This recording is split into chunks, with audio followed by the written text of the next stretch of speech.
10% Congress TRS BJP 10% పనిచేస్తారు, 90% social మీడియాలో ఉన్నారు. కానీ కాంగ్రెస్ వాళ్ళు 90% పనిచేస్తారు, 10% కూడా సోషల్ మీడియాలో ఉండలేరు. వాస్తవమా? మనం చేసే కష్టానికి 119 కాన్స్టిట్యున్సీలో 110 కాన్స్టిట్యున్సీలు గెలవాలి. 17 లోక్సభలలో దాదాపు 15 లోక్సభలు గెలవాలి. మనం చేసిన కష్టాన్ని మనం గ్రౌండ్లో చూపించుకుంటలేము. ప్రజలకు మనం చేసే సేవను మనం గ్రౌండ్లో చూపిస్తలేము. ఎందుకంటే ఇక్కడ యువకులు చాలా మంది ఉన్నారు కాబట్టి చెప్తున్నా. ఈరోజు ఇక్కడ ఉండేటువంటి సోషల్ మీడియా, ఇక్కడ ఉండేటువంటి కార్యక్రమాన్ని, వంశన్న ఇక్కడ ఉన్నదాన్ని, శ్రీహరన్న ఇక్కడ వచ్చిన దాన్ని, నేను వచ్చిన దాన్ని, ఈరోజు రాత్రికి ఎంతమంది మీ ఫేస్బుక్లలో నుంచి, ట్విట్టర్ల నుంచి, లేకపోతే సోషల్ మీడియా మాధ్యమాల నుంచి పంపిస్తారో నేను కూడా చూస్తాను, చెక్ చేస్తాను నేను కూడా.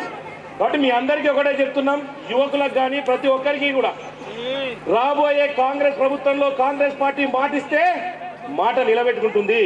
మీ అందరికీ తెలుసు, కాంగ్రెస్ ప్రభుత్వం వచ్చిన తర్వాత మహిళలందరికీ ఉచితంగా బస్ సౌకర్యం కల్పిస్తా అని చెప్పినాం. 11 కోట్ల మంది మహిళలు ఈ 2 నెలల్లో, ఈ 55 రోజుల్లో బస్సు సౌకర్యాన్ని వాడుకున్నారు. కాబట్టి మీరందరికీ ఏ రోజు హాస్పిటల్కి ఇబ్బంది జరిగినా, రోగం వచ్చినా, ఏమన్నా కాలు ఇరిగినా, దెబ్బ తగిలినా హాస్పిటల్కి పోతే 10 లక్షల వరకు, అంటే మనం 10 లక్షలని చెప్పాల్సిన అవసరం లేదు.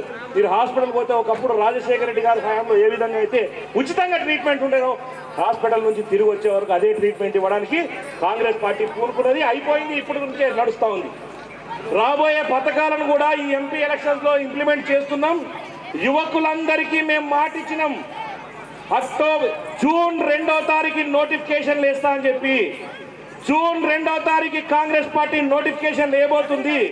సెప్టెంబర్ 17కు మీ అందరికీ ఉద్యోగాలు రాబోతున్నాయి. బీజేపీ టీఆర్ఎస్ నాయకులు చేసే తప్పుడు ప్రచారాన్ని నమ్మకుండా, ఎందుకంటే వాళ్ళకి భూములు పట్టుకున్నది. టీఆర్ఎస్ వాళ్ళు, బీజేపీ వాళ్ళు ఏం చేస్తున్నారంటే, లోపలేమో మంచిగా ఉంటారు, పైకేమో తిట్టుకుందాం, లోపలేమో మన ఇద్దరం మంచిగా ఉందాం. కాంగ్రెస్ ఇప్పుడు ఇట్లే వదిలేస్తే మనల్ని ఇబ్బంది పెట్టే పరిస్థితి అని భయం మొదలైంది.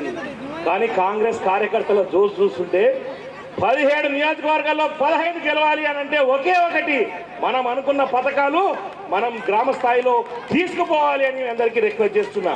మీ అందరికీ తెలుసు, మనం ఒకప్పుడు కూడా కర్ణాటకలో మాట ఇచ్చినాం. ఏదైతే మేము కాంగ్రెస్ పార్టీ ఇంప్లిమెంట్ చేస్తున్నామో ఆ పథకాలను మాట నిలబెట్టుకున్నాం. అదేవిధంగా రాజస్థాన్లో మాట ఇచ్చినప్పుడు కానీ మాట నిలబెట్టుకున్నాం. ఈరోజు తెలంగాణలో మాట ఇచ్చినాం. 2 పథకాలు అయిపోయినాయి, ఇంకా రాబోయే పథకాలను కూడా గ్రామ స్థాయికి తీసుకుపోవాలి. కరెక్ట్గా ప్రజలందరూ, యువకులందరూ మీ అందరికీ ఒకటే చెప్పదలుచుకున్నాం, సోషల్ మీడియా ద్వారా మన కార్యక్రమాన్ని గ్రామ స్థాయికి తీసుకుపోవాలని మీ అందరినీ రిక్వెస్ట్ చేస్తూ, కాంగ్రెస్ పార్టీకి ఇక్కడ ఉండేటువంటి ప్రతి ఒక్క వ్యక్తి ప్రతి ఇంటికి తిరిగి మన గుర్తును, మన నాయకుని గురించి వివరించాల్సిందిగా మీ అందరినీ రిక్వెస్ట్ చేస్తూ సెలవు తీసుకుంటున్నా. జై హింద్, జై భారత్, జై కాంగ్రెస్.